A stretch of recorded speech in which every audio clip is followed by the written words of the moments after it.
애기야, 미안해. 지켜주지 못해서.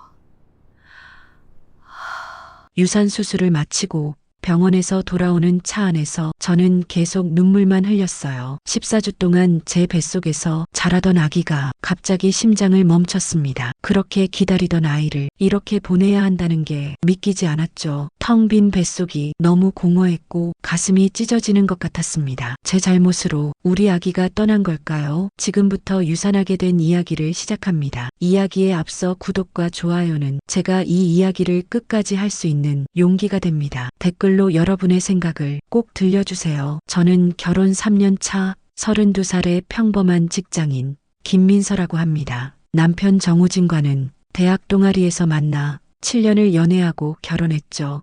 결혼 전부터 남편은 정말 다정하고 세심한 사람이었습니다. 제가 힘든 일이 있으면 말하지 않아도 알아차리고 조용히 옆에서 위로해주는 그런 사람이었어요. 우리는 서로를 정말 사랑했고 결혼 후에도 그 마음은 변하지 않았습니다. 하지만 시어머니는 처음부터 저를 그리 달가워하지 않으셨어요. 아들이 너무 어린 나이에 결혼한다고 생각하셨고 제가 남편보다 2살 많다는 것도 마음에 안 드셨나 봅니다. 결혼식 준비할 때부터 사사건건 간섭하셨죠. 드레스 색깔부터 시작해서 결혼식장 위치, 하객수까지 모든 걸 시어머니 뜻대로 하려고 하셨어요. 저는 최대한 맞춰드리려고 노력했습니다. 새 가족과 좋은 관계를 유지하고 싶었거든요. 그래도 저는 시어머니의 마음을 언젠가는 얻을 수 있을 거라 믿었어요. 특히 아이가 생기면 모든 게 달라질 거라고 생각했죠. 첫날 밤부터 시어머니는 손주 이야기를 꺼내셨습니다. 빨리 아이를 낳아서 집안을 환하게 해달라고 그렇게 말씀하셨어요. 저도 아이를 좋아했고 남편의 아이를 갖고 싶었기에 곧 임신 소식을 전할 수 있을 거라 생각했습니다. 그런데 1년이 지나고 2년이 지나도 아이는 오지 않았습니다. 매달 생리가 시작될 때마다 저는 실망했고 남편도 함께 안타까워했어요. 시어머니는 점점 노골적으로 저를 압박하기 시작했어요. 명절 때마다 친척들 앞에서 아이는 언제 가질 거냐고 물으셨고 병원에 가보라는 말씀을 수없이 하셨습니다. 심지어 친척 고모님이 좋다는 한의원 정보를 알아오기까지 하셨죠. 저는 정말 병원에 갔습니다. 남편과 함께 여러 검사를 받았고 다행히 둘 다 큰 문제는 없었어요. 다만 스트레스가 원인일 수 있다는 의사 선생님의 말씀이 있었죠. 현대 여성들에게 흔한 일이라며 너무 조급해하지 말고 편안한 마음으로 기다리라고 그렇게 말씀하셨습니다. 그 말을 듣고 남편은 제 손을 꼭 잡으며 천천히 가자고 아이는 자연스럽게 올 거라고 위로해 주었습니다. 하지만 시어머니는 달랐습니다. 제가 일을 그만두고 집에서 몸조리를 하라고 하셨어요. 직장 스트레스가 임신을 방해한다면서요. 저는 제 일이 너무 좋았고 경력을 포기하고 싶지 않았습니다. 마케팅 팀에서 일하며 여러 프로젝트를 성공시켰고 최근에는 승진 이야기까지 나오고 있었거든요. 그래서 조심스럽게 계속 다니고 싶다고 말씀드렸죠. 그날 이후 시어머니는 저를 대놓고 이기적이라고 하셨습니다. 자기 커리어만 생각하고 집안대를 잇는 일은 뒷전이라면서요. 명절 때마다 그 이야기가 반복됐습니다. 친척들 앞에서 며느리가 일 욕심이 많아서 손주를 못 본다는 식으로 말씀하셨어요. 저는 그럴 때마다 웃으며 넘겼지만 속으로는 많이 힘들었습니다. 남편은 제 편을 들어줬지만 시어머니께 강하게 말씀드리지는 못했어요. 효자였던 남편은 어머니를 슬프게 하고 싶지 않았던 거죠. 그리고 결혼 3년째 되던 해봄, 저는 드디어 임신을 했습니다. 아침에 속이 미식거려서 혹시나 하는 마음에 테스트기를 샀는데 2줄이 나타났어요. 2줄을 확인하는 순간 너무 기뻐서 눈물이 났습니다. 정말 오랫동안 기다렸던 순간이었거든요. 손이 떨려서 남편에게 전화를 제대로 걸 수도 없었어요. 겨우 전화를 받은 남편에게 임신한 것 같다고 말하자 남편은 회사에서 바로 달려왔죠. 우리는 그날 밤 아이 이름을 뭐라고 지을까 행복한 고민을 했습니다. 남편은 계속 제 배를 쓰다듬으며 아직 보이지도 않는 아기에게 말을 걸었어요. 태교가 중요하다면서요. 다음날 산부인과에 가서 정확한 검사를 받았습니다. 의사 선생님은 축하한다며 임신 4주 정도 된 것 같다고 말씀하셨어요. 조심해야 할 것들과 먹으면 좋은 음식들을 자세히 알려주셨죠. 저는 그날부터 임신 다이어리를 쓰기 시작했습니다. 매일매일 아기에게 하고 싶은 말들을 적었어요. 빨리 만나고 싶다는 말, 건강하게 자라달라는 말, 엄마가 얼마나 사랑하는지 그런 이야기들을요. 시어머니께 말씀드린 날, 시어머니는 정말 기뻐하셨어요. 제 손을 잡고 이제 우리 집안의 대가 이어진다며 눈물까지 보이셨죠.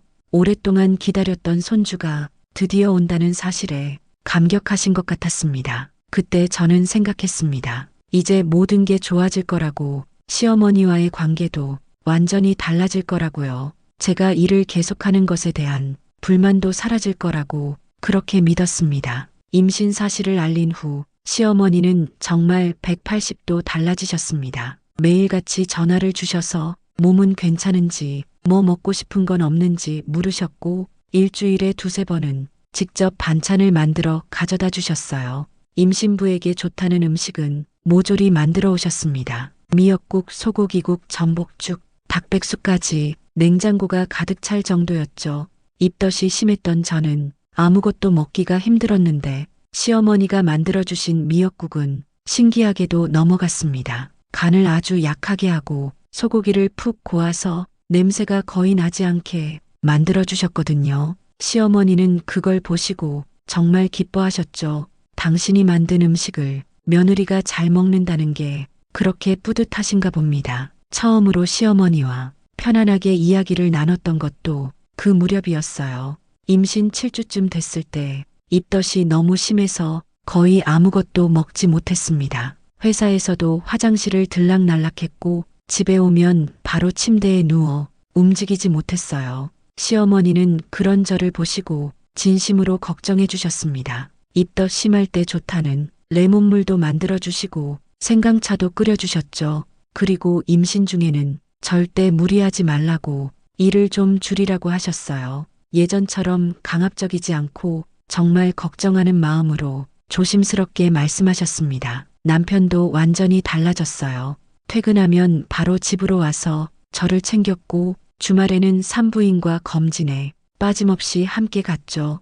회식도 거의 빠지고 야근도 최대한 안 하려고 노력했습니다. 아기 심장 소리를 들을 때마다 남편은 제 손을 꼭 쥐며 미소를 지었습니다. 그 작은 심장 박동 소리가 우리에게는 세상에서 가장 아름다운 음악이었어요. 남편은 태교 음악도 찾아서 매일 저녁 제 배에 대고 들려주었습니다. 클래식 음악부터 자연의 소리까지 아기에게 좋다는 건 다 해주고 싶어 했죠. 직장에서도 모두들 축하해 주셨어요. 상사부는 임신 사실을 알고 무거운 일은 시키지 말라고 주변에 당부까지 하셨죠. 동료들도 배려해줘서 회의 시간을 조정해주고 제가 힘들어하면 일을 나눠서 해주기도 했습니다. 팀장님은 육아휴직 계획도 미리 세워보라고 하시며 회사 복지제도에 대해 자세히 설명해 주셨어요. 모든 게 완벽했습니다. 제 인생에서 가장 행복한 시간이 바로 그때였던 것 같아요.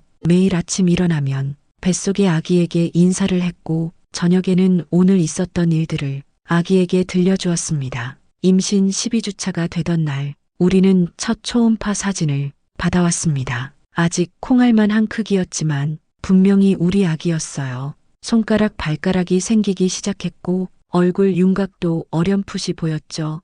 의사 선생님은 아기가 아주 건강하다고 말씀하셨습니다. 성장 속도도 정상이고 심박동도 안정적이라고요. 저와 남편은 그 말을 듣고 너무 기뻤습니다. 시어머니는 그 사진을 액자에 넣어서 거실 한가운데 걸어두셨죠. 친구들이 오면 자랑하시려고요. 실제로 시어머니 친구분들이 오시면 그 액자 앞에 세우고 한참을 설명하셨어요. 우리 손주가 얼마나 건강한지, 며느리가 얼마나 조심하는지 그런 이야기들을요. 하지만 그때 저는 이상한 느낌을 받았습니다. 시어머니가 좋아하시는 건 저 자체가 아니라 제 뱃속의 아기였던 거죠. 시어머니와 나눈 대화도 거의 다 아기에 관한 것이었고 제 일이나 제 관심사에 대해서는 별로 물어보지 않으셨어요. 그래도 괜찮다고 생각했어요. 아이를 통해서라도 관계가 좋아진다면 그것도 나쁘지 않다고요. 적어도 예전처럼 날 선 대화를 나누는 것보다는 훨씬 나았으니까요. 14주차쯤 됐을 때 입덧이 조금 나아지기 시작했습니다. 이제 음식 냄새를 맡아도 토할 것 같지 않았고 밥도 조금씩 먹을 수 있었어요. 체중도 조금씩 늘기 시작했죠. 의사 선생님은 이제 안정기에 접어들었으니 너무 걱정하지 말고 편안하게 지내라고 하셨습니다. 다만 무리는 하지 말고 몸에서 이상 신호가 오면 바로 병원에 오라고 하셨죠. 저는 그날도 평소처럼 회사에 출근했습니다. 프로젝트 마감이 얼마 남지 않아서 조금 바쁜 시기였거든요. 하지만 무리하지 않으려고 일찍 퇴근하고 점심시간도 충분히 쉬면서 일했습니다. 그런데 오후 3시쯤 갑자기 아랫배가 당기는 느낌을 받았습니다. 처음엔 대수롭지 않게 생각했어요. 임신 중에는 여러 통증이 있을 수 있다고 들었거든요. 자궁이 커지면서 인대가 당기는 거라고요. 그래서 잠시 의자에 앉아 쉬면 나아질 거라 생각했습니다. 하지만 통증이 점점 심해졌고 30분쯤 지나자 참기 힘들 정도가 됐어요. 옆자리 동료가 제 얼굴색이 안 좋다며 괜찮냐고 물어봤습니다. 저는 괜찮다고 했지만 사실 전혀 괜찮지 않았어요. 화장실에 갔을 때 소량의 출혈이 있었습니다. 그 순간 머릿속이 하얘졌어요. 손이 떨려서 핸드폰을 제대로 잡을 수도 없었죠.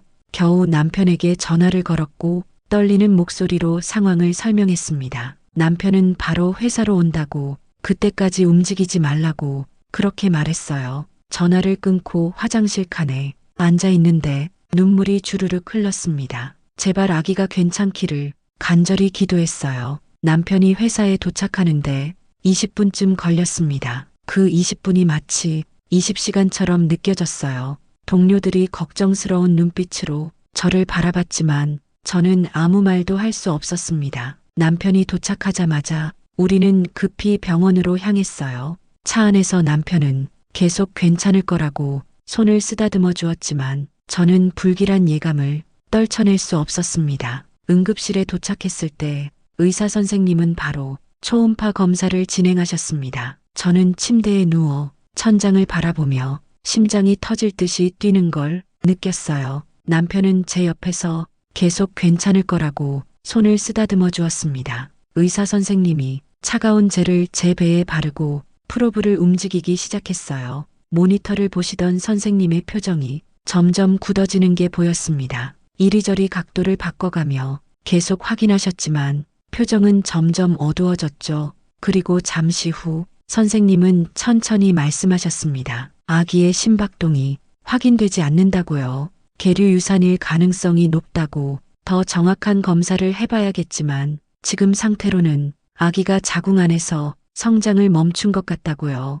그 말을 듣는 순간 귀가 먹먹해졌습니다. 선생님의 입이 계속 움직이는 게 보였지만 무슨 말인지 하나도 들리지 않았어요. 주변 소리가 다 사라지고 제 심장 뛰는 소리만 쿵쿵쿵 들렸습니다. 옆에서 남편이 무너지는 소리가 희미하게 들렸습니다. 남편이 제 이름을 부르는 소리, 의사 선생님이 뭔가 설명하는 소리, 간호사가 다가오는 발소리, 모든 게 아득하게만 느껴졌어요. 저는 그냥 천장만 멍하니 바라봤습니다. 이게 현실이 아니길, 꿈이길 바라면서요. 조금만 기다리면 의사 선생님이 잘못 봤다고 말씀하실 것 같았어요. 아기는 살아있고 건강하다고, 그냥 제가 너무 긴장해서 심박동이 잘 안 보였던 거라고 그렇게 말씀하실 것만 같았습니다. 하지만 현실은 달랐어요. 의사 선생님은 며칠 후에 수술을 해야 한다고 하셨습니다. 지금은 일단 집에 가서 안정을 취하고 3일 뒤에 다시 오라고 하셨죠.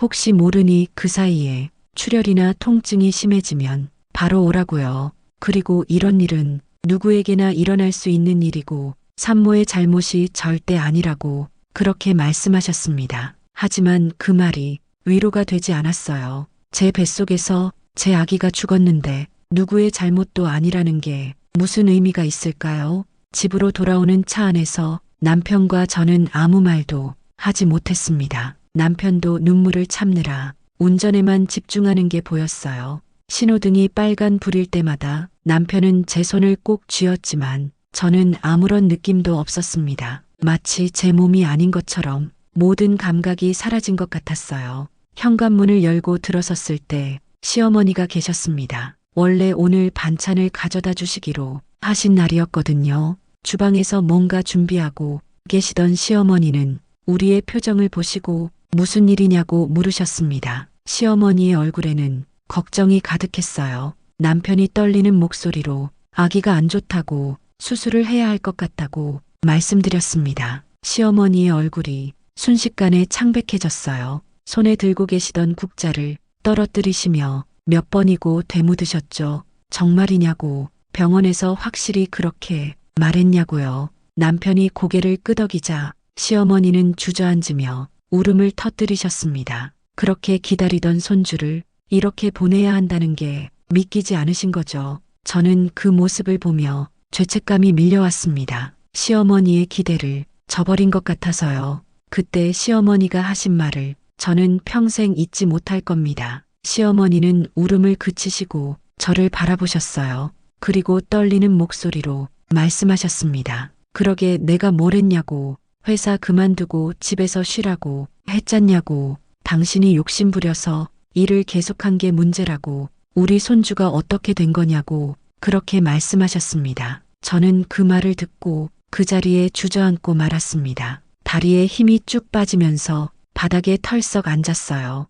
귀에서는 윙윙 소리가 났고 눈앞이 캄캄해졌습니다. 시어머니의 말은 거기서 끝나지 않았습니다. 시어머니는 계속 말씀하셨어요. 내가 처음부터 걱정했다고, 여자가 일을 그렇게 열심히 하면 엄마가 되기 힘들다고, 아이한테 신경을 못 쓰잖냐고, 그러니까 이런 일이 생기는 거라고. 시어머니의 목소리는 점점 커졌습니다. 며느리가 임신했으면 직장을 그만두든지 최소한 일을 줄여야 하는 게 당연한 거 아니냐고, 회사 일이 뭐가 그리 중요해서 우리 손주를 이렇게 만들었냐고 그렇게 따져 물으셨어요. 저는 바닥에 주저앉은 채 고개를 들 수조차 없었습니다. 숨을 쉬는 것조차 힘들었어요. 가슴이 너무 답답해서 숨이 제대로 넘어가지 않았죠. 남편이 제 앞을 막아서며 시어머니께 말씀하셨습니다. 지금은 그런 말씀하실 때가 아니라고, 민서가 얼마나 힘들겠냐고, 제발 그만하시라고요. 하지만 시어머니는 오히려 목소리를 더 높이셨습니다. 내가 틀린 말 했냐고, 여자가 임신했으면 조심하고 또 조심해야지, 회사 일이 뭐가 그리 중요하냐고, 우리 손주를 이렇게 만들고도 할 말이 있냐고 그렇게 소리를 지르셨어요. 시어머니의 얼굴은 분노로 일그러져 있었습니다. 손주를 잃은 슬픔과 며느리에 대한 원망이 뒤섞인 표정이었죠. 저는 그 말을 들으며 정말 숨을 쉴 수가 없었습니다. 제 잘못이라는 거죠. 제가 일을 해서 아이가 죽었다는 거예요. 제가 조심하지 않아서, 제가 욕심을 부려서 우리 아기가 죽었다는 거죠. 남편은 시어머니를 밖으로 모시고 나가려고 했지만 시어머니는 쉽게 가시지 않았습니다. 남편의 팔을 뿌리치시며 아들에게도 화를 내셨어요. 우진이, 너도 정신 차리라고, 아내가 임신했는데 일을 계속하게 내버려 두면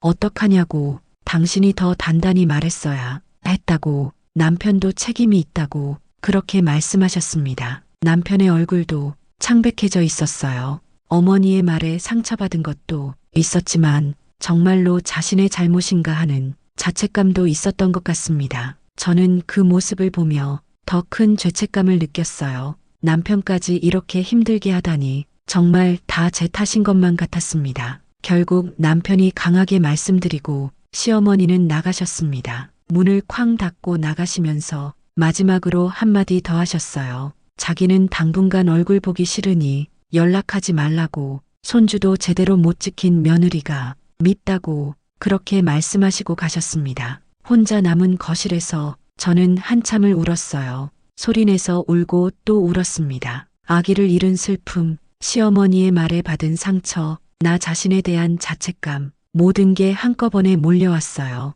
남편이 다가와서 저를 안아주었습니다. 절대 당신 잘못이 아니라고, 의사 선생님도 이런 일은 누구에게나 일어날 수 있다고 했다면서, 산모의 활동과는 무관하다고 분명히 말씀하셨다면서 저를 위로해 주었습니다. 하지만 위로가 되지 않았어요. 시어머니의 말이 계속 귓가에 맴돌았거든요. 욕심을 부려서 일을 계속해서 조심하지 않아서 그래서 아기를 잃었다는 그 말들이요. 그날 밤 저는 남편 몰래 인터넷을 뒤졌습니다. 계류 유산의 원인을 찾아보았죠. 의료 사이트마다 비슷한 내용이 나왔습니다. 대부분의 경우 염색체 이상이 원인이고 산모의 활동이나 직장 생활과는 무관하다고 나와 있었어요. 임신 초기 유산의 80% 이상이 염색체 이상 때문이며 이는 누구도 예방할 수 없는 자연의 섭리라고 그렇게 쓰여 있었습니다. 산모가 일을 했다거나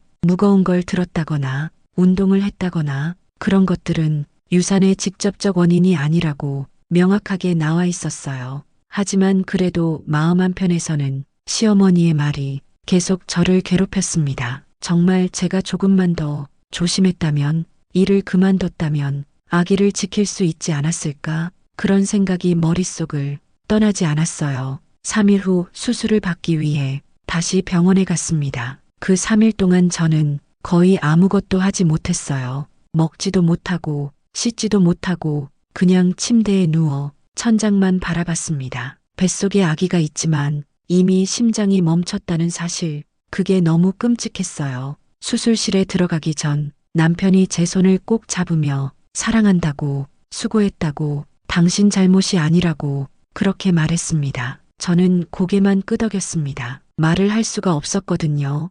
입을 열면 울음이 터져 나올 것 같았어요. 수술은 금방 끝났습니다. 전신 마취를 했기에 아무것도 기억나지 않았어요. 마취에서 깨어났을 때 남편이 바로 옆에 있었습니다. 남편은 제 머리를 쓰다듬으며 수고했다고, 이제 괜찮을 거라고 그렇게 말했죠. 하지만 저는 아무 말도 할 수가 없었습니다. 뱃속이 텅 비어버린 느낌, 그게 너무 실감났거든요. 아침까지만 해도 작은 생명이 제 안에 있었는데 이제는 완전히 사라졌다는 게 믿기지 않았습니다. 회복실에서 1시간쯤 누워있다가 병실로 옮겨졌습니다. 의사 선생님이 오셔서 수술은 잘 끝났고 몸 상태도 괜찮다고 말씀하셨어요. 일주일 정도 푹 쉬고 한 달 후에 다시 오라고, 그때 정밀 검사를 해보고 몸 상태를 확인하자고 그렇게 말씀하셨습니다. 그리고 다시 한번 이런 일은 누구의 잘못도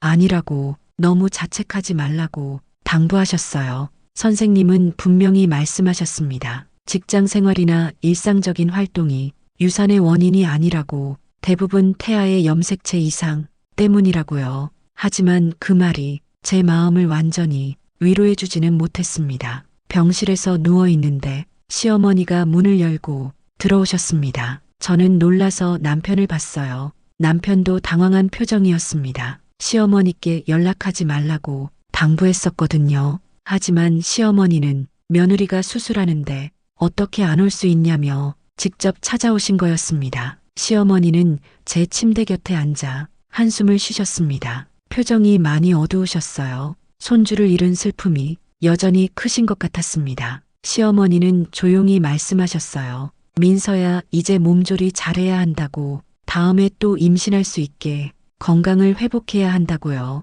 그리고 잠시 침묵하시더니 조용히 덧붙이셨습니다. 그때는 정말 조심해야 한다고, 이번처럼 되면 안 된다고, 회사 일도 좀 생각해봐야 하지 않겠냐고요. 저는 이불을 더 끌어올려 얼굴을 가렸습니다. 눈물이 또 나올 것 같았거든요. 시어머니는 여전히 제 탓이라고 생각하고 계셨습니다. 직장을 다녀서 아기를 잃었다고 그렇게 믿고 계셨어요. 남편이 시어머니께 밖에서 이야기 좀 하자고 하셨습니다. 둘은 복도로 나가셨고 문이 닫혔지만 목소리는 들렸어요. 남편이 시어머니께 강하게 말씀하시는 게 들렸습니다. 어머니, 제발 그런 말씀 좀 하지 마시라고. 민서가 얼마나 힘든데 지금 필요한 건 위로라고, 비난이 아니라고. 남편의 목소리가 떨리고 있었어요. 시어머니의 목소리도 들렸습니다. 나도 속상해서 그렇다고, 우리 손주를 잃었는데 어떻게 안 속상하겠냐고, 며느리 보고 조심하라는 게 그렇게 잘못된 말이냐고. 두 분의 목소리가 점점 커졌습니다. 저는 이불 속에서 귀를 막았어요. 더 이상 듣고 싶지 않았습니다. 한참 후에 남편이 혼자 들어왔습니다. 시어머니는 가셨다고, 미안하다고 남편이 말했습니다. 저는 고개를 저었어요. 괜찮다고, 시어머니도 손주를 잃어서 속상하신 거라고 그렇게 말했습니다. 하지만 전혀 괜찮지 않았습니다. 시어머니의 말 한마디 한마디가 제 가슴에 못처럼 박혀 있었어요.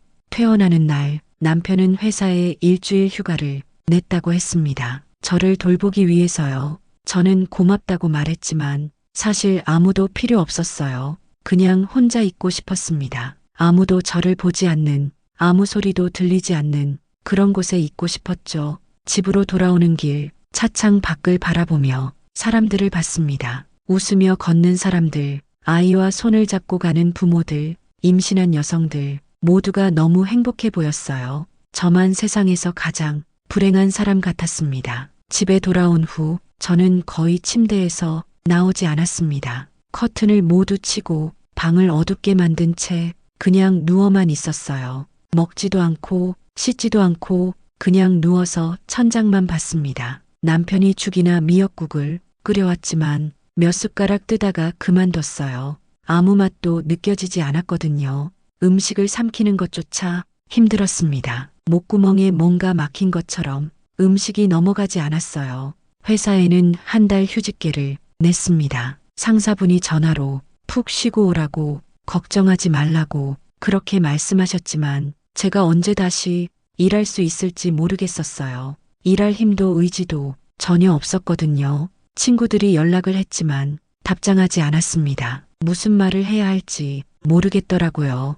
일주일쯤 지났을 때 시어머니가 미역국을 끓여서 오셨습니다. 산후조리를 잘해야 한다면서 몸을 추스려야 다음을 기약할 수 있다면서요. 저는 고맙다고 말했지만 사실 시어머니 얼굴을 보는 게 너무 힘들었습니다. 시어머니를 보면 그날의 말들이 고스란히 떠올랐거든요. 시어머니는 거실에 앉아서 이런저런 이야기를 하셨어요. 동네에서 들은 임신 이야기, 누구네는 쌍둥이를 가졌다는 이야기, 누구네 며느리는 순산했다는 이야기, 그런 말들이 제게는 너무 고통스러웠습니다. 마치 칼로 심장을 찌르는 것 같았어요. 시어머니는 또 말씀하셨습니다. 민서야, 너무 상심하지 말라고, 너 아직 점잖냐고, 다시 임신하면 된다고, 이번에는 정말 조심하고 일도 그만두고 그렇게 하면 된다고요. 또 그 말이었습니다. 조심하라는 말, 일을 그만두라는 말, 제가 조심하지 않아서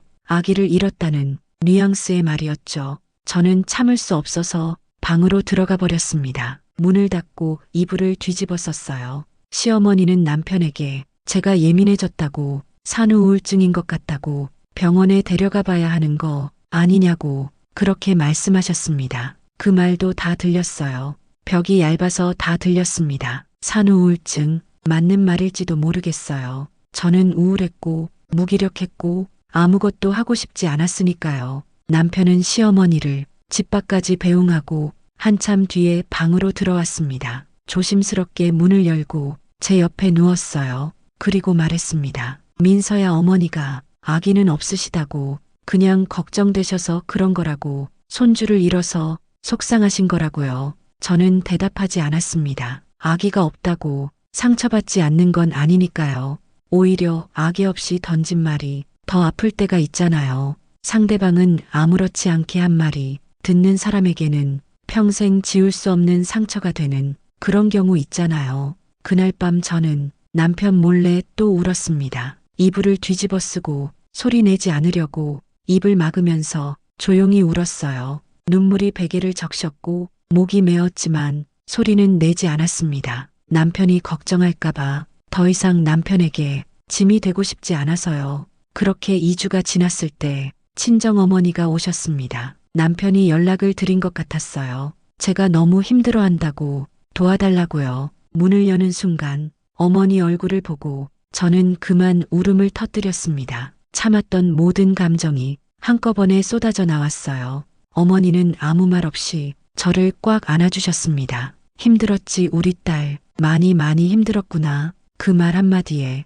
그동안 참았던 모든 게 와르르 무너졌습니다. 저는 어머니 품에서 한참을 울었어요. 시어머니가 했던 말들, 제 잘못 같다는 죄책감, 다시는 엄마가 될 수 없을 것 같은 두려움, 모든 걸 쏟아냈습니다. 어머니는 다 들어주시고 제 머리를 쓰다듬어 주셨어요. 제 등을 토닥이며 괜찮다고, 다 괜찮을 거라고 그렇게 위로해 주셨습니다. 어머니는 일주일 동안 우리 집에 계시면서 저를 돌봐주셨습니다. 정성스럽게 밥을 해주시고 억지로라도 먹게 하셨어요. 제가 좋아하는 음식들을 하나하나 만들어 주셨죠. 그리고 함께 산책도 나갔습니다. 처음에는 5분도 못 걸었어요. 다리에 힘이 없고 숨이 차서 금방 집으로 돌아왔죠. 하지만 어머니는 포기하지 않으셨어요. 매일 조금씩 산책 시간을 늘려갔습니다. 일주일쯤 지나니 30분 정도는 걸을 수 있게 됐어요. 어느 날 저녁 어머니가 조용히 말씀하셨습니다. 민서야, 너 하나도 잘못한 거 없다고. 아기를 잃은 건 누구의 잘못도 아니라고. 그냥 안타까운 일이 생긴 거라고. 너를 비난할 사람은 아무도 없다고요. 그리고 덧붙이셨죠. 시어머니 말에 너무 상처받지 말라고. 그분도 손주 잃어서 속상하신 거라고. 다만 표현 방법이 잘못됐을 뿐이라고. 하지만 그게 내 잘못은 아니라고. 절대 내 잘못이 아니라고. 그렇게 말씀하셨습니다. 어머니는 또 말씀하셨어요. 세상에는 설명할 수 없는 일들이 많이 있다고. 왜 하필 우리 민서에게 이런 일이 생겼는지 아무도 모른다고. 하지만 그건 내가 잘못해서가 아니라고. 그저 불운한 일이었을 뿐이라고요. 어머니의 말씀을 듣고 저는 조금씩 생각이 바뀌기 시작했습니다. 제가 스스로를 너무 가혹하게 대하고 있었던 거죠. 이미 충분히 힘든 상황에서 저까지 저를 탓하면 어떻게 견뎌낼 수 있겠어요. 어머니는 매일 밤 제 손을 잡고 이야기를 들어주셨습니다. 제가 얼마나 아기를 기다렸는지, 얼마나 사랑했는지 모두 알고 있다고. 그 사랑은 진짜였고 그 시간은 의미 있었다고 그렇게 말씀해 주셨어요. 비록 아기를 만나지는 못했지만 14주 동안 제 뱃속에 있었던 그 시간은 분명히 존재했던 거라고. 그 시간을 부정할 필요는 없다고 하셨습니다. 어머니가 가신 후 저는 남편과 긴 대화를 나눴습니다. 처음으로 제 마음을 솔직하게 털어놓았어요. 우진아, 나 다시 일하고 싶다고. 집에만 있으니까 자꾸 안 좋은 생각만 든다고. 일을 하면서 정상적인 생활로 돌아가고 싶다고 그렇게 말했습니다. 남편은 잠시 생각하더니 고개를 끄덕였습니다. 그래, 당신이 원하는 대로 하라고. 내가 응원할게. 당신이 행복한 게 제일 중요하다고 그렇게 말해줬어요. 그리고 조심스럽게 물었습니다. 어머니한테는 내가 말씀드릴까? 아마 반대하실 것 같은데. 그렇게 걱정스럽게 물었죠. 저는 고개를 저었습니다. 내가 직접 말씀드릴게. 이제는 내가 직접 내 의견을 말할 수 있어야 한다고. 더 이상 피하지 않을 거라고 그렇게 대답했습니다. 다음 날 시어머니가 또 반찬을 가져오셨을 때 저는 용기를 내서 말씀드렸습니다. 어머니, 제가 다음 주부터 다시 출근하려고 한다고. 회사에서도 기다리고 있고 저도 일하고 싶다고 그렇게 말씀드렸어요. 시어머니의 얼굴이 굳어지는 게 보였습니다. 표정이 순식간에 어두워졌죠. 뭐라고? 아직 몸조리도 다 안 끝났는데 무슨 소리냐고 시어머니가 놀라며 물으셨습니다. 저는 침착하게 말씀드렸어요. 저는 일하는 게 좋다고. 그리고 제가 일을 해서 아기를 잃은 게 아니라고. 의사 선생님도 그러셨다고 분명하게 말씀드렸습니다. 시어머니는 한숨을 크게 쉬셨습니다. 민서야, 정말 고집이 세구나. 그래서 이런 일을 당한 거 아니냐고 여전히 그렇게 생각하고 계셨어요. 그 말에 저는 더 이상 참지 않기로 했습니다. 깊게 숨을 들이쉬고 또박또박 말씀드렸습니다. 어머니, 저는 아무 잘못도 하지 않았어요. 의사 선생님이 분명히 말씀하셨어요. 염색체 이상 때문이라고. 제 활동과는 무관하다고요. 제발 그런 말씀하지 마세요. 저도 손주 잃어서 너무 힘들어요. 그런데 자꾸 제 탓이라고 하시면 저는 어떻게 견뎌요. 제 목소리가 떨렸지만 끝까지 말했습니다. 시어머니는 놀란 표정으로 저를 바라보셨습니다. 아마 제가 이렇게 직접적으로 말한 건 처음이었을 거예요. 거실에 침묵이 흘렀습니다. 시계 초침 소리만 째깍째깍 들렸어요. 시어머니는 한참 동안 말없이 서 계셨습니다. 제 얼굴을 뚫어지게 보시더니 천천히 의자에 앉으셨어요. 그리고 조용히 입을 여셨습니다. 미안해 민서야. 내가 너무 심했구나. 사실 나도 너무 속상해서 누굴 탓하고 싶었나 봐. 손주를 잃은 게 너무 슬펐거든. 시어머니의 목소리가 떨리고 있었습니다. 시어머니의 눈에 눈물이 맺히는 게 보였어요. 그동안 참았던 슬픔이 터져 나오는 것 같았습니다. 시어머니는 계속 말씀하셨어요. 나도 알아. 의사 선생님 말씀 우진이한테 들었어. 내 잘못이 아니라는 거, 그냥 불운한 일이라는 거 머리로는 알겠는데 마음이 그걸 받아들이기가 힘들었나 봐. 그래서 자꾸 내게 그런 말을 했나 봐. 시어머니가 눈물을 닦으셨습니다. 내가 며느리한테 위로는 못 해줄 망정 상처만 줬네. 정말 미안해. 진심으로 미안하다. 그렇게 말씀하셨어요. 저도 눈물이 났습니다. 하지만 이번엔 슬픔의 눈물이 아니라 후련함의 눈물이었어요. 시어머니와 처음으로 진심을 나눈 것 같았거든요. 저도 말씀드렸습니다. 어머니도 많이 힘드셨죠. 저도 이해해요. 손주를 기다리셨는데 이렇게 됐으니 얼마나 속상하셨겠어요. 하지만 앞으로는 서로 상처 주는 말은 하지 말아요. 우리 모두 충분히 힘드니까 그렇게 말씀드렸어요. 시어머니는 고개를 끄덕이셨습니다. 그래 알았어. 내가 조심할게. 그리고 민서야, 일하고 싶으면 해. 당신 인생이니까 당신이 행복한 게 제일 중요해. 나도 이제 알았어. 며느리를 내 뜻대로 만들려고 했던 게 잘못이었다는 거. 시어머니의 말씀을 듣고 저는 정말 놀랐습니다. 시어머니가 이렇게 솔직하게 말씀하신 건 처음이었거든요. 그날 이후 시어머니와의 관계가 조금씩 나아졌습니다. 완벽하지는 않았지만 적어도 서로를 존중하는 관계가 됐어요. 시어머니는 더 이상 제 일에 대해 간섭하지 않으셨고 저도 시어머니의 마음을 이해하려고 노력했습니다. 저는 한 달 만에 회사로 복귀했습니다. 동료들은 모두 반겨주었고 상사분은 천천히 적응하라며 가벼운 업무부터 맡겨주셨어요. 일에 집중하면서 저는 조금씩 일상을 되찾았습니다. 회의에 참여하고 프로젝트를 진행하고 동료들과 점심을 먹으며 저는 다시 살아있다는 걸 느낄 수 있었어요. 남편과 저는 당분간은 아이 계획을 미루기로 했습니다. 서두르지 않기로 제 마음이 완전히 회복될 때까지 기다리기로 했죠. 남편은 언제든 준비됐을 때 다시 시도하면 된다고, 전혀 급할 것 없다고 그렇게 말해줬습니다. 6개월쯤 지났을 때 저는 병원에 갔습니다. 정기검진을 받으러요.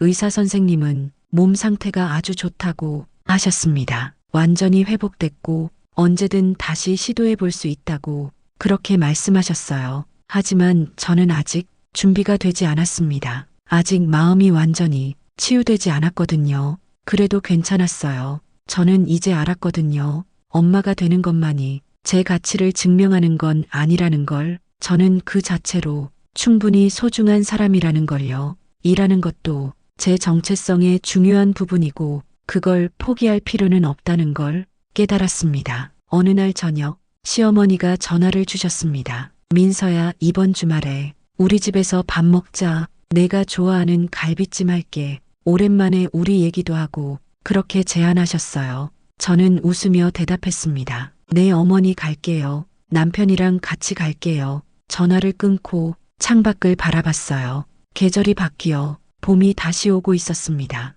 벚꽃이 피기 시작했고 새들이 지저귀고 있었죠. 작년 이맘때 저는 처음 임신 사실을 알았습니다. 그리고 그 여름에 아기를 잃었죠. 1년이라는 시간이 흘렀지만 여전히 가슴 한편은 아프고 텅 빈 느낌이었어요. 하지만 이제는 알아요. 그 아픔을 안고도 살아갈 수 있다는 걸. 그리고 언젠가는 다시 웃을 수 있다는 걸요. 잃어버린 아기를 잊는 건 아니지만 그 슬픔이 제 전부가 되지 않아도 된다는 걸 깨달았습니다. 남편이 퇴근해서 들어왔습니다. 저를 보며 웃었어요. 무슨 생각해? 그렇게 물었습니다. 저는 남편을 보며 말했어요. 아무 생각도 안 해. 그냥 봄이 왔네 하고 벚꽃이 예쁘네 하고 그런 생각. 남편이 제 어깨를 감싸 안았습니다. 올해는 좋은 일만 있을 거야. 우리 행복할 거야. 그렇게 말했어요. 저는 고개를 끄덕였습니다. 그랬으면 좋겠다고. 그리고 설령 좋은 일만은 아니더라도 우리는 함께 이겨낼 수 있을 거라고 그렇게 믿었습니다. 서로를 믿고 서로를 지지하면서 어떤 어려움도 이겨낼 수 있을 거라고요. 유산 후 1년, 저는 여전히 회복 중입니다. 완전히 나았다고 할 수는 없지만 적어도 살아가고 있습니다. 일도 하고 친구들도 만나고 남편과 데이트도 하고 그렇게 하루하루를 살아가고 있어요. 가끔 아기용품을 파는 매장을 지나칠 때 가슴이 저려오지만 이제는 견딜 수 있습니다. 임신한 친구의 소식을 들어도 진심으로 축하할 수 있게 됐어요. 비록 제 아기는 못 만났지만 다른 사람들의 행복을 빼앗고 싶지는 않으니까요. 시어머니와의 관계도 많이 좋아졌습니다. 여전히 완벽하지는 않지만 서로를 이해하려고 노력하고 존중하려고 애쓰고 있어요. 시어머니는 더 이상 제 일에 대해 뭐라 하지 않으시고 오히려 응원해 주십니다. 그리고 그것만으로도 충분하다고 생각해요. 언젠가 다시 임신을 시도할지 아직은 모르겠습니다. 하지만 그건 천천히 생각해 볼 문제예요. 지금 당장 답을 낼 필요는 없으니까요. 중요한 건 제가 다시 살아가고 있다는 것, 웃을 수 있게 됐다는 것, 그리고 미래를 기대할 수 있게 됐다는 거예요. 그것만으로도 충분하다고 생각합니다. 여러분의 따뜻한 위로가 저에게 큰 힘이 됐습니다. 혹시 비슷한 아픔을 겪으신 분들께 말씀드리고 싶어요. 당신은 잘못한 게 없어요. 스스로를 탓하지 마세요. 시간이 지나면 조금씩 나아질 거예요. 완전히 회복되지는 않더라도 살아갈 수 있게 될 거예요. 저처럼요. 아픔을 안고도 행복할 수 있어요. 슬픔이 전부가 되지 않아도 돼요. 다음 영상도 기대해 주시고 구독과 좋아요 부탁드립니다. 여러분 모두 행복하세요.